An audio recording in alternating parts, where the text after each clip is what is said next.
Episode number 3291। Title competition between two swords. जो भी कहो, बैंगनी तांबे की तलवार तिरस्कार से भरी हुई लग रही थी। उसे लगा कि वीर भी उसकी तरह बकवास कर रहा है और सच नहीं बोल रहा। वीर ने बैंगनी तांबे की तलवार को नजरअंदाज कर दिया। उसने प्रोफेसर मंत्रा की आभा का इस्तेमाल किया, क्योंकि वह उन स्थानीय जीवों को ढूंढना चाहता था जिनका जिक्र बैंगनी तांबे की तलवार में था। उसकी शक्ति से किसी स्थानीय व्यक्ति को नियंत्रित करना और उसे तलवार उठाने पर मजबूर करना कठिन नहीं होगा। अब जब प्रोफेसर मंत्रा की आभा डाली गई, तो वीर को पता था कि चीजें उतनी ही आसान है जितनी उसने सोची थी। आसपास के हथियारों के जंगल में एक शक्तिशाली उपस्थिति थी। हर हथियार की अपनी अलग उपस्थिति थी।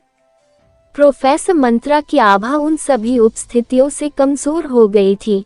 वह अपनी उपस्थिति केवल लगभग 10 मील के दायरे में ही प्रकट कर पा रहा था। वह उसे इससे आगे नहीं भेज सकता था और वह केवल उसकी अवलोकन शक्ति थी। अगर वह अपनी शक्ति का उपयोग स्थानीय जीवों को नियंत्रित करने के लिए करना चाहता था, तो उसे उनके और भी करीब होना होगा, चाहे वे कहीं भी हों। ऐसा लग रहा था मानो बैंगनी तांबे की तलवार वीर के प्रोफेसर मंत्रा की आभा को महसूस कर सकती है। उसने कहा, अपनी ऊर्जा बर्बाद मत करो।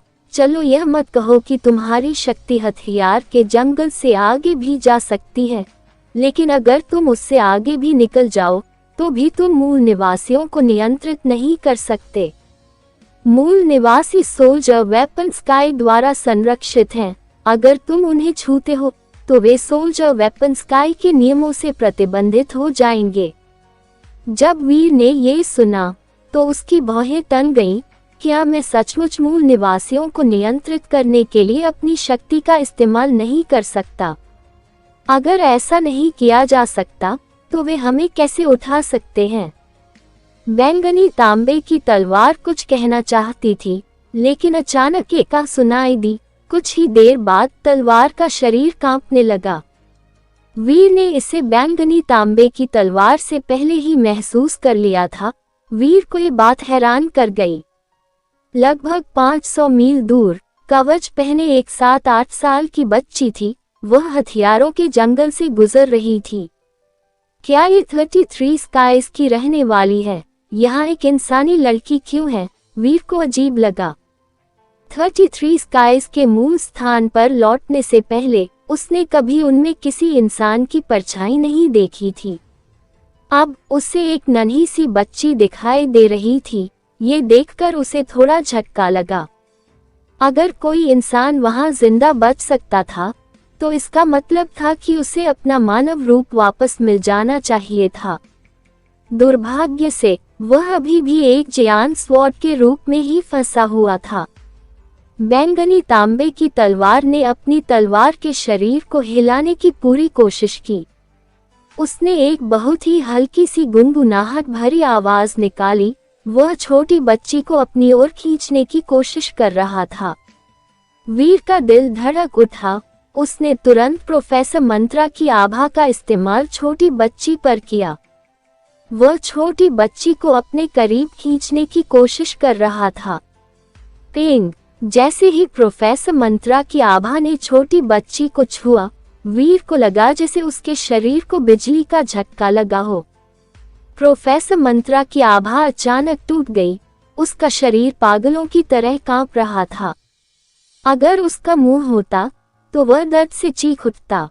बैंगनी तांबे की तलवार बहुत खुश हुई। हाँ, मैंने तुम्हें बहुत पहले ही बता दिया था।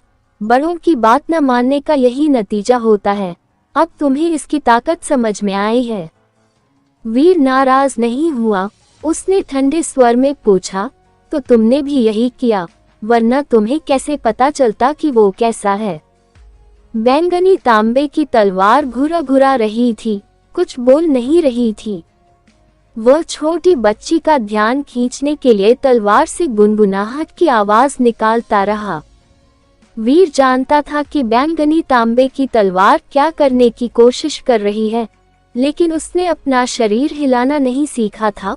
उसने बस बैठकर देखने का फैसला किया। तुम वहां क्यों जमे हुए हो? बैंगनी तांबे की तलवार ने वीर से पूछा, जो अपनी तलवार हिलाता रहा। क्या तुम्हें और शोर मचाने, ध्यान आकर्षित करने और उसे यहाँ आने के लिए प्रेरित करने की कोशिश नहीं करनी चाहिए?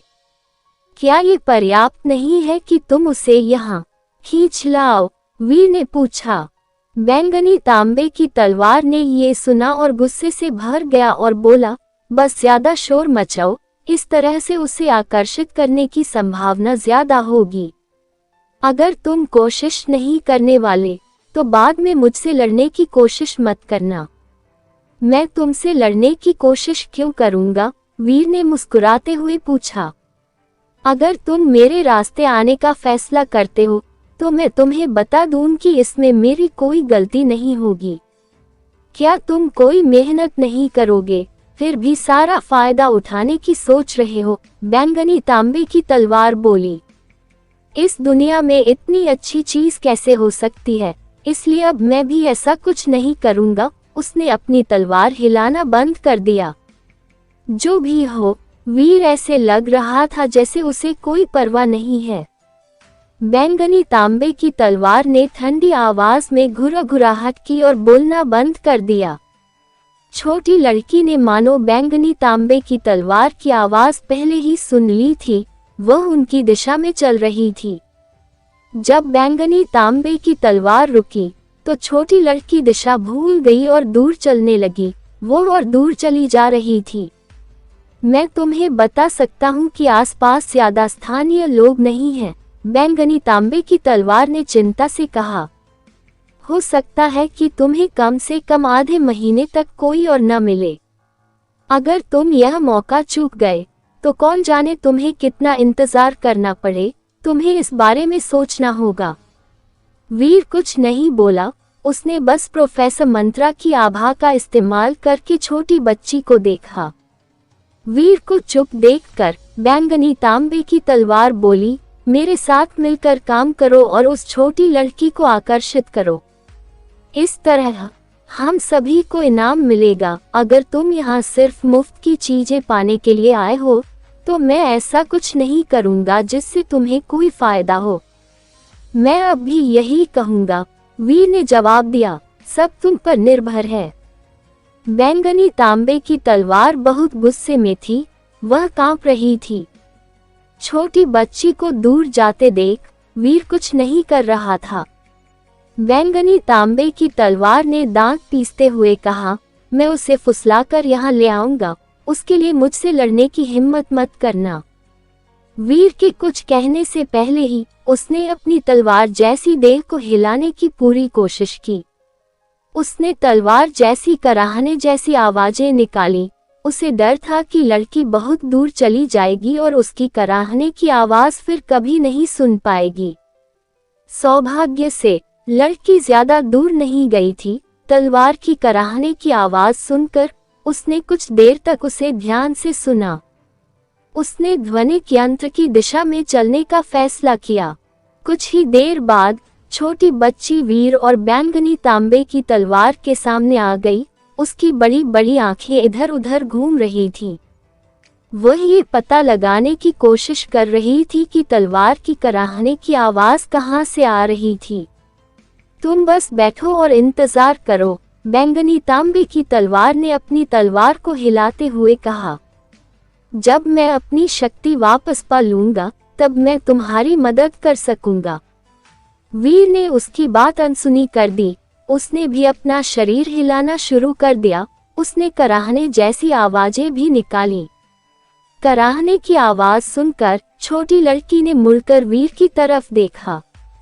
वह हैरान लग रही थी। ऐसा लग रहा था जैसे उसे समझ ही नहीं आ रहा था कि पहले किस तरफ जाए।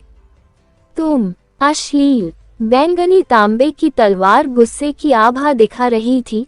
तलवार की कराह और तेज हो गई। तुम बुरे नहीं हो, वीर ने कहा। अगर मैंने सही अनुमान लगाया है तो स्थानीय लोग यूं ही कोई हथियार नहीं उठा सकते। तुम इतनी जल्दी में हो, इसलिए मुझे लगता है कि स्थानीय लोग एक बार में एक ही हथियार उठा सकते हैं। यह क्या बकवास कर रहे हो तुम? बैंगनी तांबे की तलवार रुकी और बोली, मुझे इसके बारे में कुछ नहीं पता। जब वीर ने उसकी प्रतिक्रिया देखी तो उसे पता चला कि वह सही था। अगर ऐसा नहीं है तो कोई फर्क नहीं पड़ता कि हम में से किसे पहले बाहर निकाला जाता है। अगर मुझे बाहर निकाला गया तो मैं वापस आकर तुम्हारी मदद करूंगा। वीर जोर से आवाज निकालने के लिए अपने जियान स्वॉर्ड वाले शरीर को हिलाता रहा। मैंने उसे पहले आकर्षित किया, तुम्हें पहले मुझे बाहर निकालने देना चाहिए। बैंगनी तांबे की तलवार ने पूरी कोशिश की, तलवार की चीखें तेज हो गईं। ये सब इस बात पर निर्भर करता है कि वो हम में से किसे ज्यादा पसंद करती है। अगर वो तुम्हें पसंद नहीं करती तो तुम उसे मजबूर नहीं कर सकते, वीर ने बोलते हुए और जोर दिया। वीर बहुत ताकतवर था। बैंगनी तांबे की तलवार ने छोटी लड़की को पहले ही लुभा लिया था और ऐसा करने में बहुत मेहनत भी लगी थी।